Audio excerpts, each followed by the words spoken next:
세계적인 아마추어 K 역사학자 황금손이 쓰는 재미있는 혁신에 대한 이야기입니다. 황금손이 쓰는 글들을 지속적으로 읽다 보면 당신도 척척 박사가 됩니다. 오늘은 혁신의 정의에 대한 내용을 설명드리도록 하겠습니다. 혁신에 대하여 근래 들어서 기업이든 정부든 할 것 없이 혁신이라는 말을 많이 사용하고 있습니다. 웬만한 관공서에는 혁신기획단이라는 조직이 다 있고 혁신을 하자는 표어가 나붙어 있습니다. 그런데 정작 담당 공무원이나 책임자에게 혁신의 정의에 대해 물어보면 벙어리가 되기 일쑤입니다.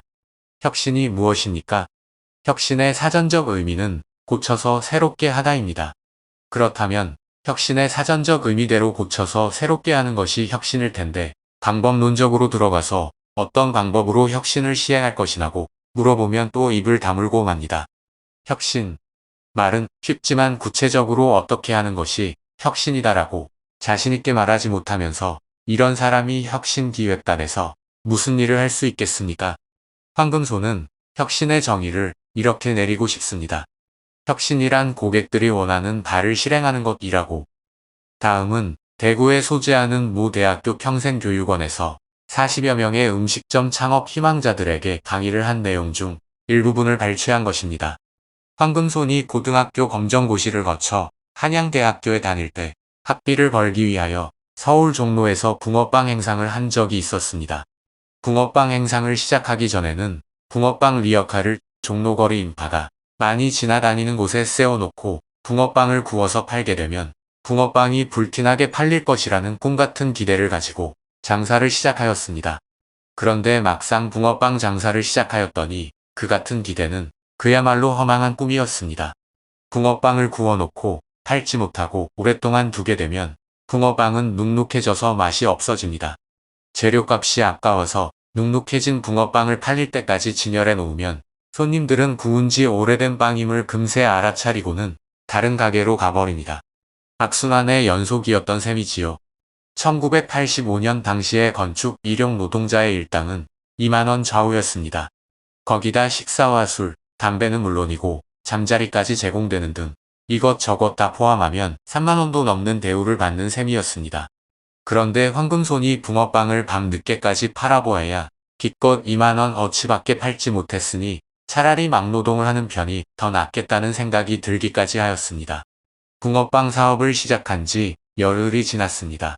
처음에는 뭐가 뭔지도 모르고 시작했지만 나중에는 조바심이 나기 시작했습니다. 이러다가는 학비는커녕 생활비조차 벌지 못하겠다는 판단이 든 때문입니다. 뭔가 대책을 세워야 하겠다고 다짐을 하고 있던 중에 예쁘게 생긴 여학생 한 명이 와서 붕어빵을 사겠다고 했습니다. 그런데 조건이 있었습니다. 리어카에 실린 눅눅한 붕어빵 말고 새로 구운 빵을 사겠다는 것이었지요. 어차피 손님도 없는데 그렇게 하겠다고 승낙을 하고는 새로 붕어빵을 구우려고 하는데 또 조건을 붙였습니다. 기왕 굽는 거 단팥을 많이 넣어서 구워달라는 것입니다. 그것도 승낙을 하고는 요구대로 단팥을 많이 넣고 빵을 구워서 주었습니다. 하루가 흘렀습니다. 어저께 특별 주문을 해서 붕어빵을 구워갔던 그 여학생이 또 왔습니다. 단팥을 많이 넣은 붕어빵을 식구들이 너무 맛있게 먹었다면서 다시 사러 왔다는 것입니다.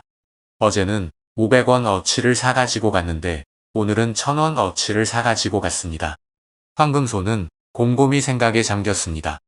그 여학생이 이틀 연속으로 붕어빵을 사러 온 이유가 붕어빵 속에 듬뿍 넣어준 단팥 때문이라는 것을 깨닫는 데는 오랜 시간이 걸리지 않았습니다.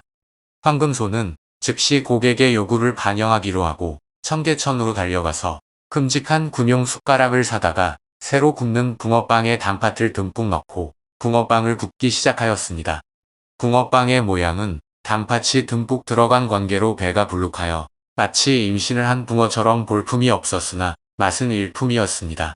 일단 하나를 사서 먹어본 사람은 반드시 다시 되돌아와서 붕어빵을 한 봉지씩 사가지고 가는 것이 일상적인 일이 되었습니다.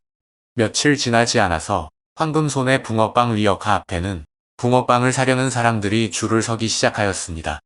전에는 새벽 1시까지 팔아도 재료가 남아 있었는데 단팥을 많이 넣어준 후부터는 밤 10시면 재료가 다 떨어져서 더 팔래야 팔 수가 없었습니다.